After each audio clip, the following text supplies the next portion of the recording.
Hello everyone, it is Mark here from Not Defining. I hope you're doing so well. Today I want to talk about fluid sexuality. What is it? How does it work? How do we understand it? And is it something that affects us? This is Not Defining, the place where we talk about the in-between parts, the less explained, less represented, less understood, maybe taboo parts of sexuality, gender, sex, love, relationships, and all of that good stuff. So if that is something that interests you and you are new here, then welcome, hello. Click the subscribe button because we've got loads of content on all of this stuff. Now, fluid sexuality, what is it? So it's basically any shift or change that you feel is significant, right, in your sexuality, okay? Or in other words, in your attractions.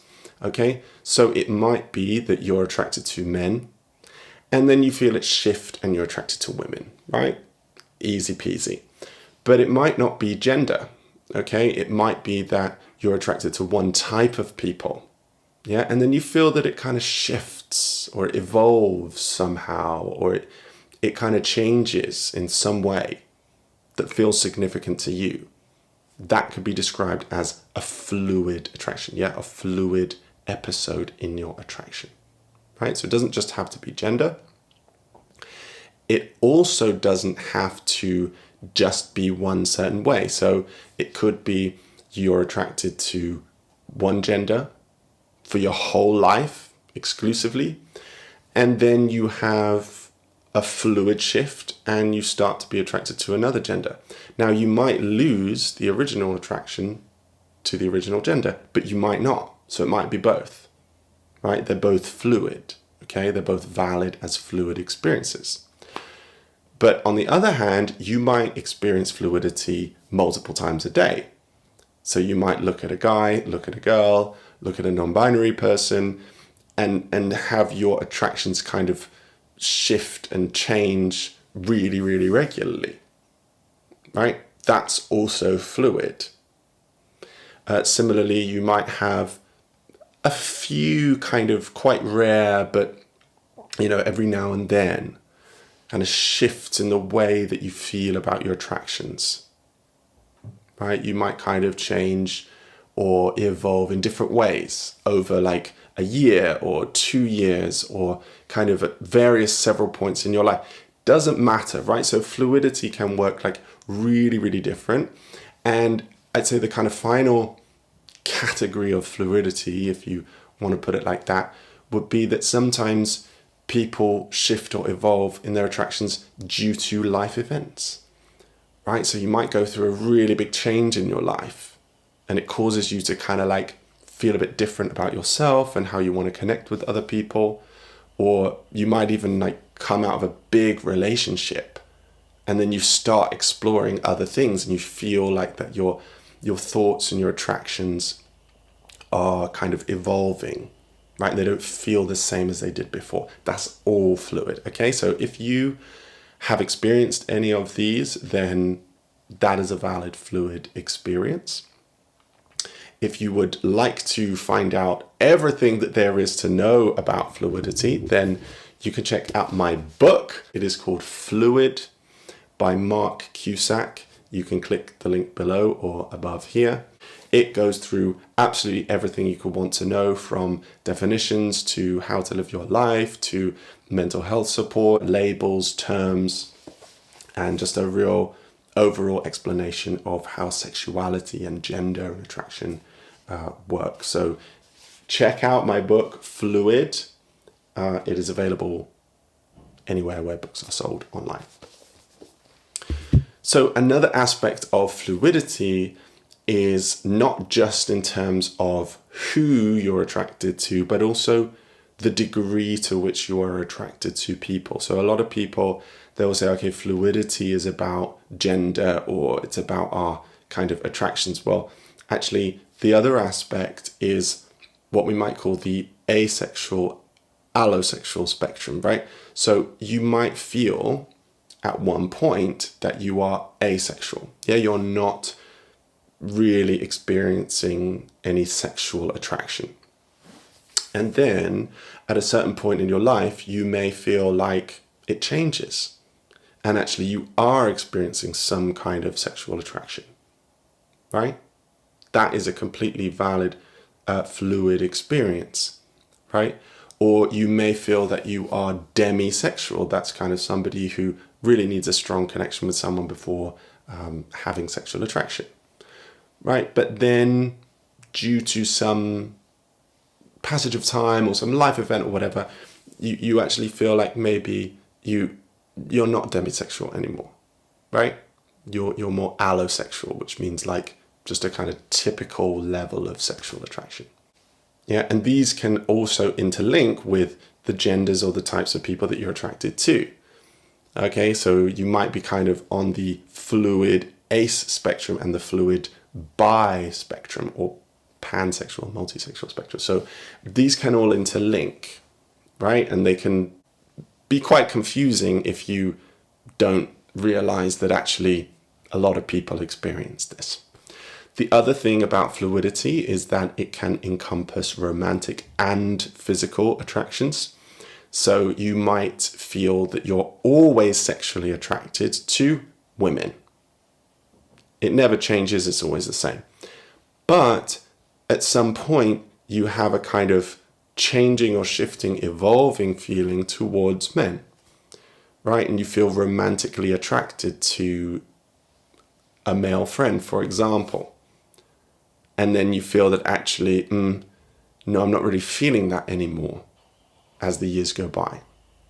So all of these things can work their way into fluidity, and it's really just a word for trying to describe that range of things, and it's very, very normal. If you are experiencing this and you would like some support, or you'd like to find out more, you'd like to meet other fluid people, then come and join us on Patreon. It's patreon.com/notdefining.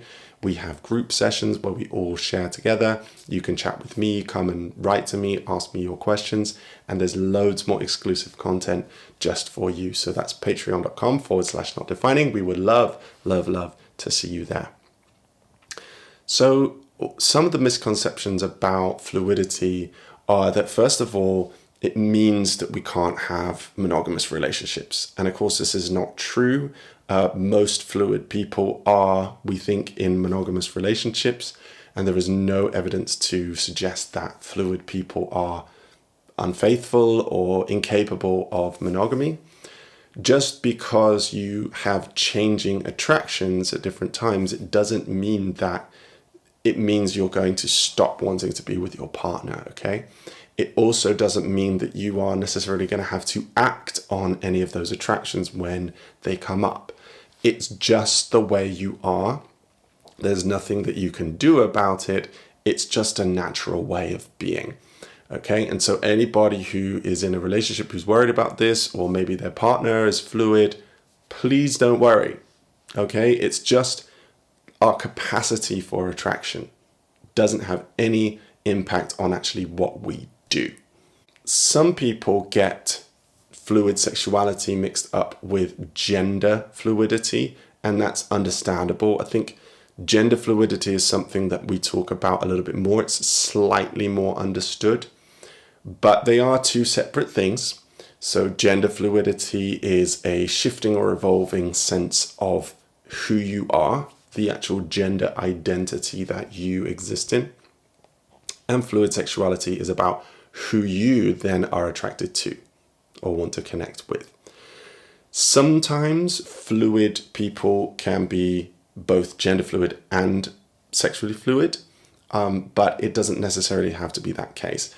For a lot of fluid people that I talk to, and myself included, we can feel different in ourselves depending on where we are on the fluid spectrum. So, for example, if I'm like more into masculine people, then it might be that my gender dial kind of shifts more towards the masculine or more towards the feminine, right, for myself, because depending on who I'm connecting with, I feel different. My body feels different. The way I want to hold myself and carry myself and behave feels different. Okay? So that's also a part of it for some people. Some people it's not. Just depends. And finally, most people, I think, don't identify as fluid. So you don't hear people going around saying, oh, I have fluid sexuality, right? We tend to use words like bisexual. A lot of bi people are fluid, not all of them, but it's very common. As I said, asexual or ace spec, or those different terms on the asexual spectrum. But there are also terms like queer. Some people think, well, you know, I'm kind of a bit of this and a bit of that, and it keeps changing. So queer is like a really nice catch-all term. Some people might identify as questioning or something else, multisexual spectrum, M-spec. There are so many terms which people can use. You don't have to use any of them. But again, if you check out my book, there are lots of terms in there, as well as accounts from 8 different fluid people. Anyway, so I hope that that is a really brief introduction to fluid sexuality. If you have questions on this, then please let me know in the comments. I will try to answer. And come and click the links below. We have coaching one-on-one, we have mentoring, we have so much support there for you. So let's keep talking about this. And if you would like to learn more about fluid sexuality, then check out these videos, and I'll speak to you again very soon. Thanks for listening, everyone, and have a great day. Bye for now.